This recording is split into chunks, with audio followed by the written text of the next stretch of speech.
Hola, hoy vamos a hablar del paratexto, el metadiscurso y la metalingüística. Vamos con el video.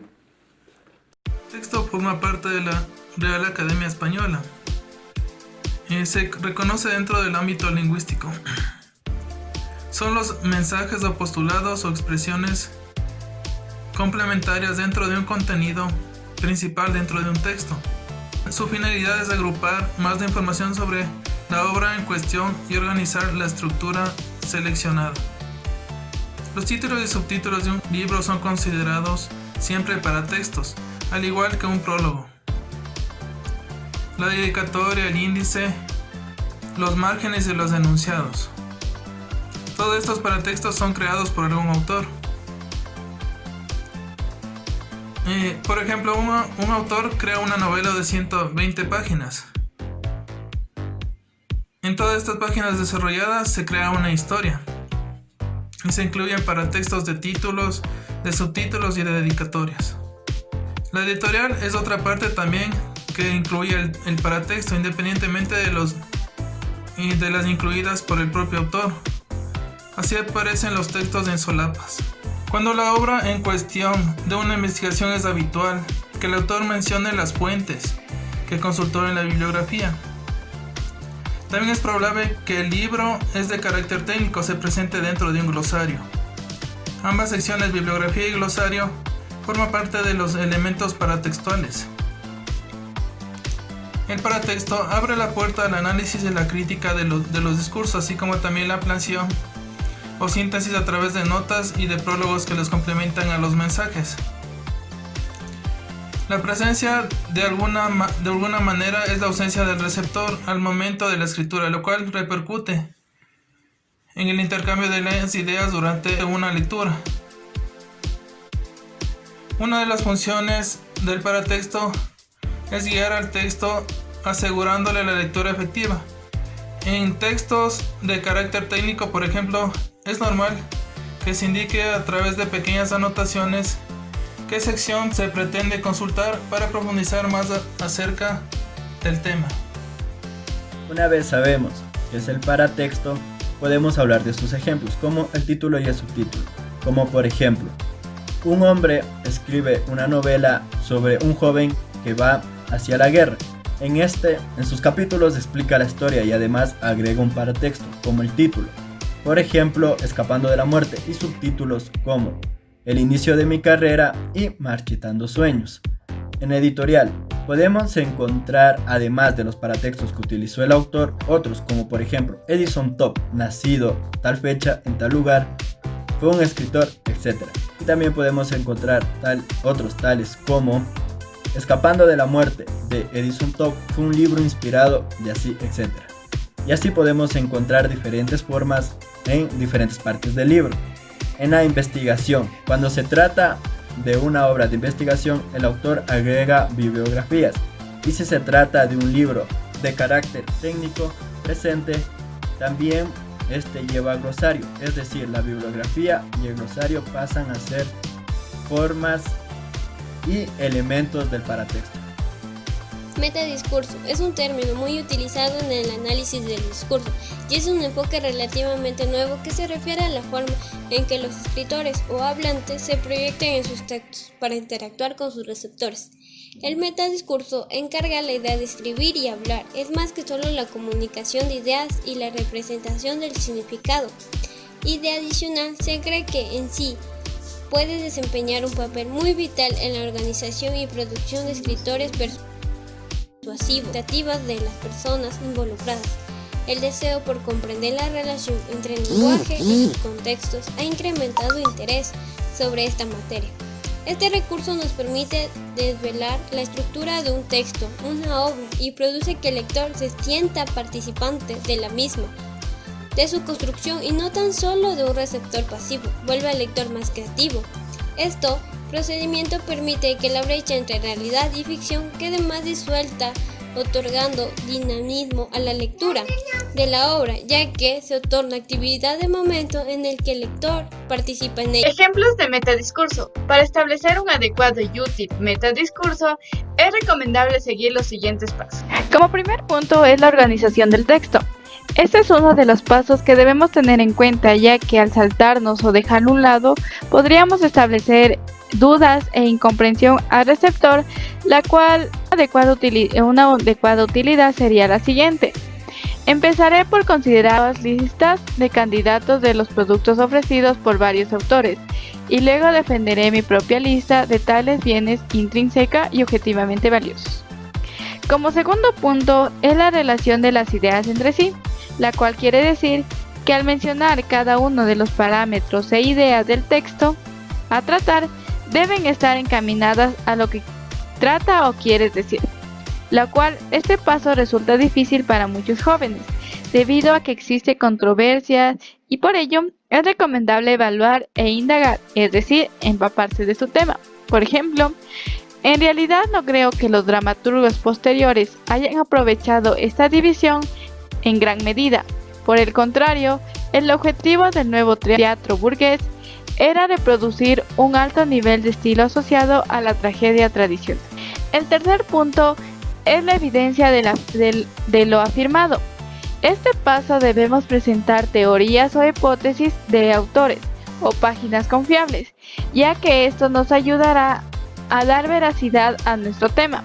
Del mismo modo, se recomienda exponer de 2 a 3 ideas secundarias a lo mencionado por los autores elegidos. Un ejemplo sería, como lo ha demostrado Chomsky, los poetas litúrgicos del periodo talmúdico tardío y el periodo temprano medieval contribuyeron a la creación de nuevas palabras, aunque su conocimiento de la gramática era muy pobre. El cuarto paso es explicación de una idea. Como su nombre lo indica, se debe aclarar y demostrar lo que se quiere llevar a cabo. Este puede ser con ejemplos, ya sea personales o indagados.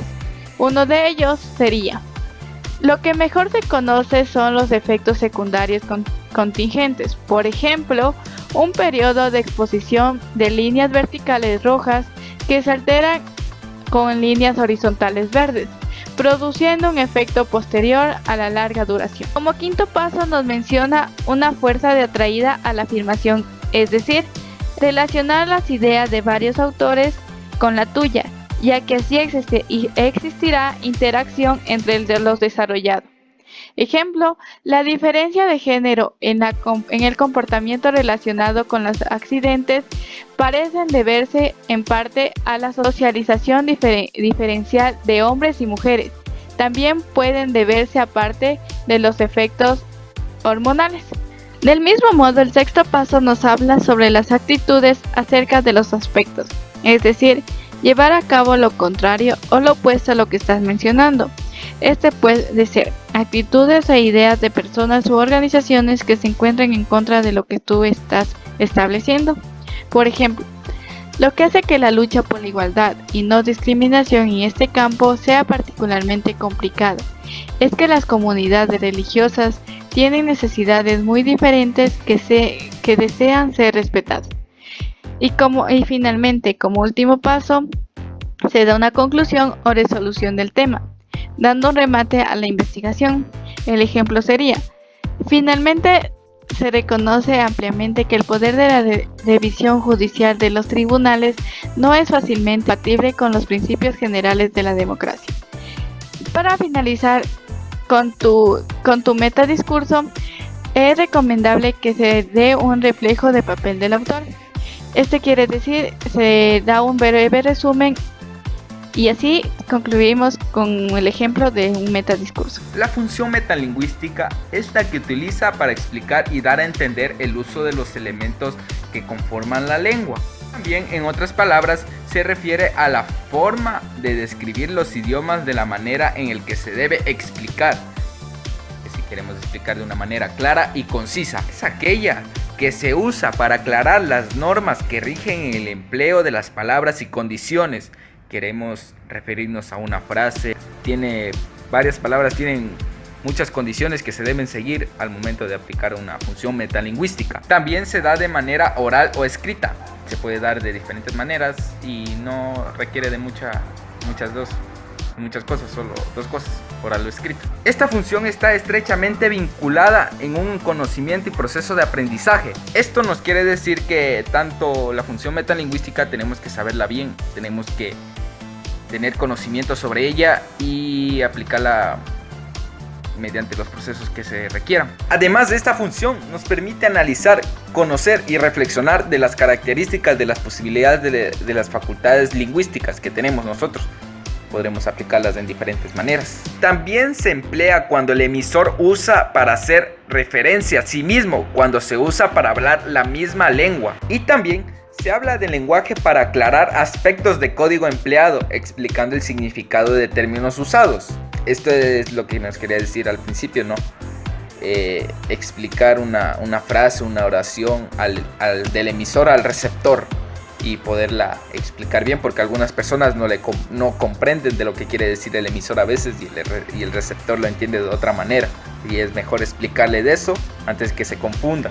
Esto es un poco y un resumen de lo que significa la función metalingüística. Las características de la función metalingüística. Con respecto a estas, ya sabemos que explica las formas en las que se describe un idioma y la manera en la que estas formas deben aplicarse dentro de una misma lengua específica. Por eso, cuando se aclaran las normas del empleo de enunciados, de los conceptos y los significados, todo esto se hace dentro de un mismo idioma. Entonces, por eso se ocupan palabras y condiciones gramaticales de acuerdo a esto. Entonces, la función metalingüística nos ayuda a despejar dudas. Por eso su objetivo es hablar acerca de la propia lengua, como el metalenguaje que explica científicamente al lenguaje. Entonces, las características. Se centra y enfoca dentro del código de la comunicación. Cuando el emisor y el receptor están hablando, deben tener el mismo código y deben tener el mismo idioma. Entonces, esto nos ayuda a corregir y explicar el funcionamiento de los elementos dentro del mismo lenguaje. Entonces, nos define y conceptualiza palabras que están dentro de la misma lengua, por lo tanto están en un mismo contexto, ya sea social, cultural o económico. Entonces, la función metalingüística se puede reconocer de manera oral o escrita. ¿Cómo se reconoce? Cuando es escrita debe ser en comillas o cursiva, y cuando es oral debe hacerse una pronunciación y entonación especial. Entonces, podemos definir que otra característica que está estrechamente vinculada al conocimiento y proceso de aprendizaje, ya que desde pequeño el ser humano va conociendo su lenguaje, su idioma, y esto depende del contexto social, cultural o económico. Además, conocemos que permite la preservación de cualidades lingüísticas, el reconocimiento y la enseñanza. Por ejemplo, cuando se da comunicación al hablante y éste puede aprender de este idioma, reconocerlo o también preservar la cultura en sí. Ejemplos de metalingüística. Esta función es la que se utiliza para explicar y dar a entender los elementos que conforman un lenguaje o una lengua. En otras palabras, se refiere a la forma en cómo se describe el idioma y además se describe cómo se debe aplicar. Desde otra perspectiva, la función metalingüística es aquella que se usa para aclarar las normas que rigen el empleo del lenguaje, así viendo las condiciones gramaticales de la lengua específica. Por lo general, en estas funciones se utilizan comillas, haciendo así referencia a la reflexión y explicación de un vocablo determinado.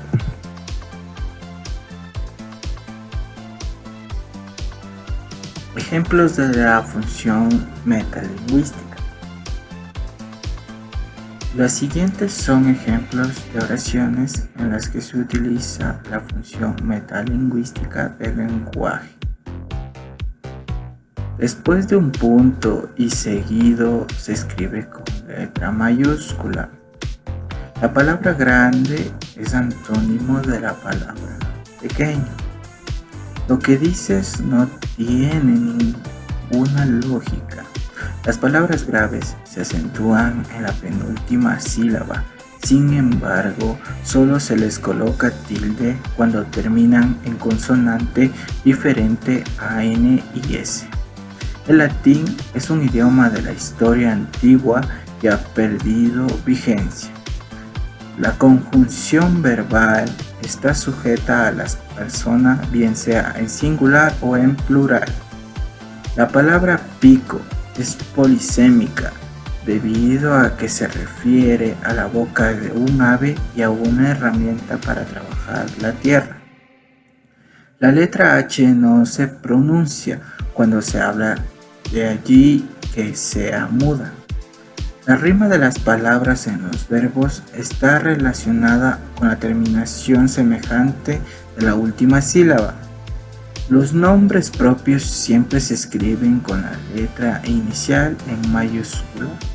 Las palabras agudas se acentúan en la última sílaba y se les coloca tilde siempre que terminen en vocal en consonante N y S. El inglés y el alemán poseen reglas gramaticales diferentes. La función fática es una de las 6 funciones del lenguaje. Las vocales y las consonantes son 2 tipos de letras que existen. Las palabras y frases tienen sentidos diferentes de acuerdo al contexto y al entendimiento del receptor. El idioma español tiene varios dialectos diferentes. En números romanos, el 50 está representado por la letra L. Las palabras caso y casa tienen 3 letras en común y suelen sonar muy similares, mas su significado es diferente. Los verbos imperativos se usan para denotar algún tipo de orden o mandato. La coma es un signo de puntuación que se emplea para pausar o separar los elementos de una enumeración. La palabra concupiscencia tiene 14 letras. Si la letra U lleva 2 puntos encima, diéresis, eso indica que debe pronunciarse. Los adjetivos son palabras que se utilizan para describir las características o cualidades del sustantivo. Las palabras que acompañan a los verbos en un enunciado se les llama adverbios. Los afijos son entes del lenguaje que cumplen la función de extender una palabra y modificar su significado. Los prefijos son afijos que se colocan al principio de una determinada palabra. Los sufijos son terminaciones que se le añaden a una palabra y cambian su significado. La palabra haya se deriva del verbo haber. En español se utilizan muchas palabras que provienen de la lengua latina. Los antónimos son aquellas palabras que tienen significado contrario u opuesto en relación a otras. El vocablo sincero es antónimo de mentiroso. Las oraciones interrogativas se utilizan para realizar preguntas y se describe entre signos de interrogación. La letra doble R, como en la palabra carro, se pronuncia de manera fuerte, haciendo que la lengua vibre contra el paladar. Las oraciones están conformadas por un sujeto, un verbo y un predicado. Antes de P y B se escribe con M. Estas son algunos ejemplos de las oraciones en las que se utiliza la función metalingüística. Esta función más se la puede encontrar en los diccionarios, ya que aquí explica muchas veces los significados de las palabras. Entonces, así se puede entender el idioma español o cualquier idioma en el que se esté hablando el diccionario. Por lo que así las demás personas pueden entender el mismo idioma, comprenderlo, saber cómo se utiliza y llegar a tener un conocimiento que sea vasto para que ellos puedan emplear el uso del lenguaje. Como conclusión, podemos agregar que la finalidad de un paratexto es es aportar información sobre la obra en cuestión y organizar su escritura. De igual manera, se dice que estos textos son aquellos mensajes postulados o expresiones que complementan el contenido de un texto. Para facilitar la lectura existen los elementos paratextuales que guían la lectura y orientan al lector a seleccionar qué quiere leer. Estos pueden favorecer o impedir la lectura. Ahora hablaremos sobre el metadiscurso. Es un enfoque nuevo que se refiere a la forma en la que los escritores o hablantes se proyectan en sus textos para interactuar con sus receptores. Lo más llamativo del metadiscurso es que se cree que su estudio puede desempeñar un papel vital en la organización y producción de escritos persuasivos. Por otro lado, el metadiscurso es un aspecto omnipresente en el lenguaje cotidiano. Además, es una característica principal de las formas en las cuales el ser humano se comunica en una variedad de géneros y escenarios. Ahora, para explicar la metalingüística podemos decir que es una función literaria que se refiere al uso del lenguaje para explicarse a sí mismo, es decir, para explicar el código de la lengua. En otras palabras, quiere decir, es el lenguaje que usamos para describir y reflexionar sobre la propia lengua. La función metalingüística forma parte de una de las 6 funciones del lenguaje identificadas por el lingüista Roman Jakobson y explica el grupo junto a la función apelativa, la función referencial, la función fática, la función poética y la función emotiva.